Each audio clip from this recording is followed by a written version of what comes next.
Dans ce monde où on aime écouter, être écouté n'est pas un grand problème. Mais le problème, le vrai problème, est de savoir qui nous écoute ou qu'est-ce qui nous écoute. En appuyant sur cette vidéo, c'est sûr que ce n'est pas la première fois que tu entends parler de... J'ai beaucoup trop l'impression que mon téléphone m'écoute chaque fois que je parle. Si ton téléphone est sur écoute, Dans l'objet de notre conversation. Comment est-ce possible? Sommes-nous tous sur écoute? Ils font partie de nos vies et ils ne nous veulent pas forcément que du bien. Nos téléphones portables nous écoutent-ils? Est-ce que votre téléphone est capable d'écouter vos conversations? Oui, peut-être que ces sujets t'importent peu, mais ce qui est sûr est que tu as droit à une vie privée. Tu as droit au silence, tu as droit au secret. Oui, on le sait bien, tout n'est pas à dévoiler, tout n'est pas destiné à être entendu, tout ne doit pas arriver aux oreilles de quelqu'un ou de quelque chose. Et si je t'informe ou que je te rappelle que nous vivons dans un monde où le silence n'a aucun sens, les secrets n'ont aucune utilité, un monde où tout est entendu, tout est crypté et tout est sauvegardé.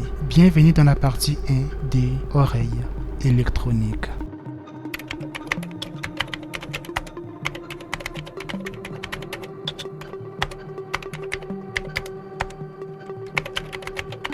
Nous sommes aux États-Unis. À un moment, l'entreprise de vente en ligne Target a commencé à proposer à une fille ado des objets pour bébé, des tétines, de l'huile anti-vergéture, des couches et autres choses, pas très graves. Le père de la fille furieux est allé se plaindre au magasin, mais quelques jours plus tard, il est revenu s'excuser car sa fille était réellement enceinte. Le papa, la maman, les voisins, les proches, les amis et même la fille, aucun ne connaissait ses secrets. Mais le téléphone, si. Mais comment?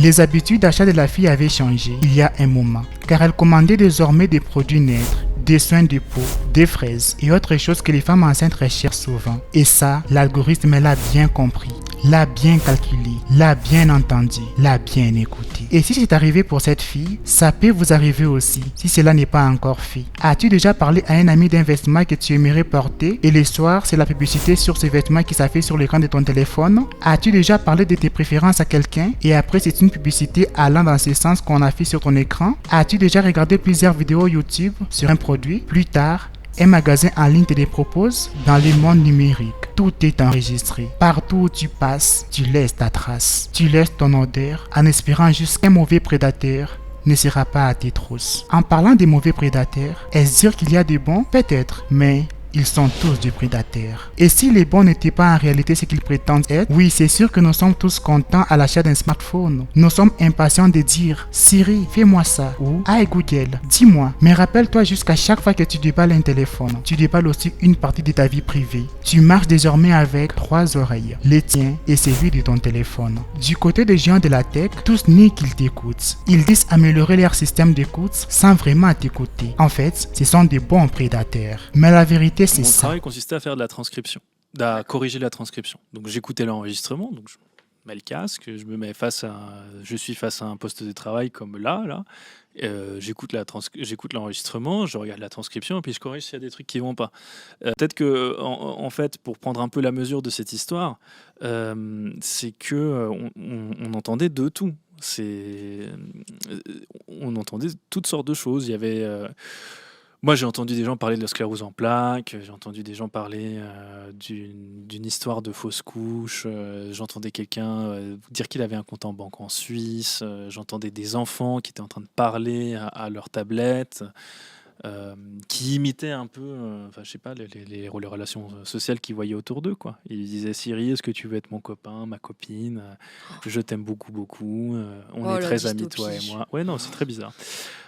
Ok, essayons de leur donner raison. Pourquoi alors sont-ils prêts à débourser des millions de dollars pour éviter un procès dont il n'est les fait reprocher? Allons un peu plus en détail et faisons travailler maintenant à la raison. Lorsque tu dis « Siri, fais-moi ceci ou cela » ou « Hey Google, fais-moi ceci », penses-tu que ce téléphone qui te répond en direct ne t'écoute pas? D'après nos bons prédateurs, ils t'écoutent en permanence, mais n'enregistrent que lorsque tu emploies les mots-clés. Et des fois, ils peuvent aussi mal comprendre et enregistrer des conversations parce qu'ils pensaient que tu as prononcé prononcer les mots-clés. Donc tu vois, en réalité, ils peuvent t'écouter et t'enregistrer quand ils le veulent. Ça dépend juste de leur compréhension. Et toi dans tout ça, peux-tu te protéger autant soit peu de ces oreilles numériques? Sur cette question, j'ai deux nouvelles pour toi, la bonne et la mauvaise. Je commence par la mauvaise. En soi, tant que tu utilises un téléphone, ces oreilles vont te forcer la main pour que tu lui permettes de t'écouter, à moins que tu choisis de vivre à l'âge de pierre. La bonne nouvelle est que tu peux choisir les bons prédateurs. À toi de déterminer qui a réellement besoin de t'écouter pour soi-disant t'aider. Selon toi, penses-tu qu'une ampli lampe torche a besoin que tu l'autorises à t'écouter, a besoin de ta localisation ou de tes contacts? Sois vigilant avec ce genre de demandes.